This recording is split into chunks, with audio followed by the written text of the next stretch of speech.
28 अप्रैल 1988 के दिन हवाई के हिलो इंटरनेशनल एयरपोर्ट से एक एयरप्लेन में कई यात्री अपने सफ़र पर निकलते, लेकिन उनको इस बात की बिल्कुल भी खबर नहीं थी कि यह सफ़र उनके लिए एक बहुत ही बुरा सपना बनने वाला है। उनको क्या पता था कि वो जिस प्लेन में बैठे हैं वो 24,000 फीट की ऊंचाई पर पहुंचते ही उसकी छत ही उड़ जाएगी, और इतना होने के बाद भी वो लोग जिंदा बच जाएंगे। आज भी इस हादसे को याद करके इसके कई यात्री बेहद डर जाते हैं। ये सफ़र शुरू हुआ था यूनाइटेड स्टेट्स के हिलो इंटरनेशनल एयरपोर्ट से, जब एलोहा एयरलाइन नाम की फ़्लाइट में 90 पैसेंजर्स और 5 क्रू मेंबर्स होनोलुलु जा रहे थे, जो हवाई में 5 क्रू में 2 पायलट थे, जिसमें फ़्लाइट के इंचार्ज 44 साल के रॉबर्ट स्कॉन्सथाइमर थे, जो काफ़ी अनुभवी थे, और साथ में फर्स्ट ऑफिसर 36 साल की मिमी टॉम्किंस थे। इनको भी काफ़ी फ़्लाइट आवर्स का एक्सपीरियंस था। और कैबिन क्रू मेंबर के इंचार्ज क्लाराबेल लैंसिंग, जिनके साथ माइकल होंडा और जेन सैटो टोमिडा थे। ये जिस डेस्टिनेशन पर जा रहे थे उसका फ़्लाइट टाइम सिर्फ 55 मिनट था, जिसकी वजह से इस फ्लाइट ने उस दिन ऑलरेडी 3 बार चक्कर लगा लिए थे। उड़ान से पहले एयरपोर्ट स्टाफ और सेफ्टी स्टाफ ने सब कुछ चेक कर लिया था, और रिपोर्ट में भी सब कुछ नॉर्मल बताया। किसी ने भी प्लेन की बॉडी पार्ट खराब होने का कोई जिक्र नहीं किया, और कुछ देर पहले भी बोइंग सर्विस रिपोर्ट को पास किया गया था, और उस वक्त भी किसी को भी इसमें कोई भी खराबी नहीं दिखी। करीब 1:25 पर फ़्लाइट 243 ने टेक ऑफ किया, और टेक ऑफ करने के बाद प्लेन अपनी फ़्लाइट रूट को फॉलो करते हुए अपने निर्धारित हाइट पर जा रहा था।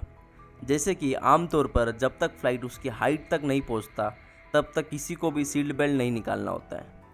यही वजह थी कि उस दिन फ़्लाइट 243 के किसी भी पैसेंजर्स ने अपनी सीट बेल्ट्स नहीं निकाली थी। धीरे धीरे प्लेन 24,000 फीट की ऊंचाई पर पहुंचता है। अब फ्लाइट अटेंडेंट क्लैराबेल लैंसिंग पैसेंजर्स को ड्रिंक दे रही थी।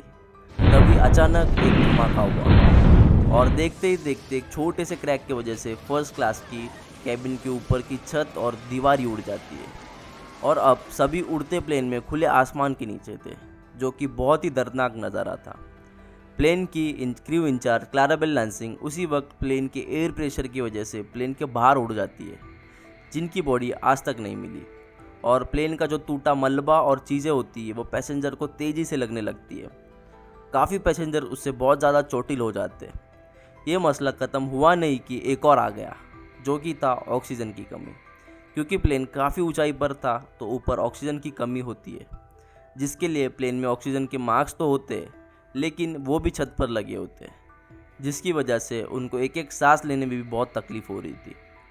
दूसरे क्रू मेंबर सैटो टोमिडा के सर पर चोट लग जाती है, और वो चोट लगने की वजह से नीचे गिर जाती है और बेहोश हो जाती है। उसी वक्त मिचेल होंडा भी नीचे गिर गई थी, लेकिन होंडा ने बड़ी बहादुरी दिखाई थी।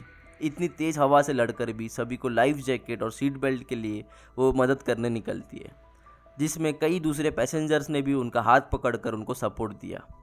फिर एक और मुसीबत के बारे में एक पैसेंजर ने मिस होंडा से पूछा, क्या पायलट जिंदा भी है और प्लेन को कोई चला भी रहा है, जिसका आंसर होंडा के पास नहीं था।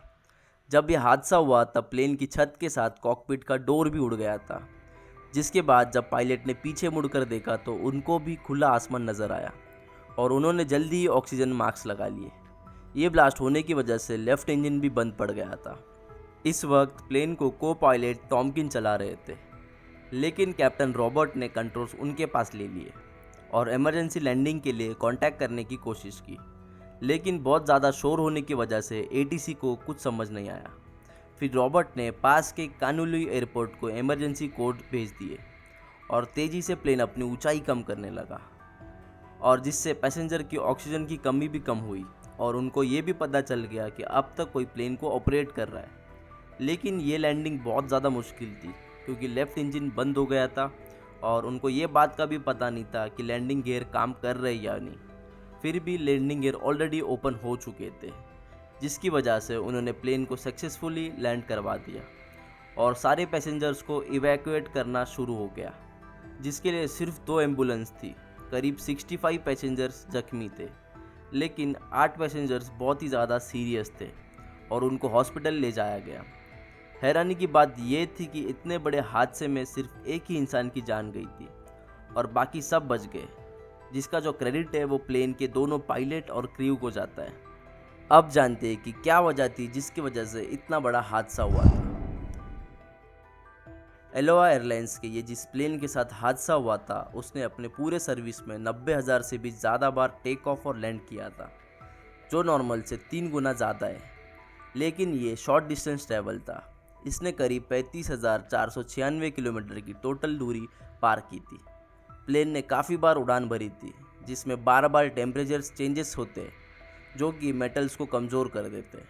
साथ ही मेंटेनेंस, इंस्पेक्शन फेलियर बोइंग और FAA और एलोहा एयरलाइंस के पास से भी पाई गई, जिसके बाद से एयरलाइन इंडस्ट्री में काफ़ी नए चेंजेस आए और ये भी पता लगा कि एक यात्री ने इस मेटल क्रैक को उड़ान के पहले भी इसको देखा था, जिसके लिए उसने उसकी शिकायत भी की थी। लेकिन इस शिकायत को नज़रअंदाज किया गया था, जो कि बाद में इतने बड़े हादसे में बदल गया।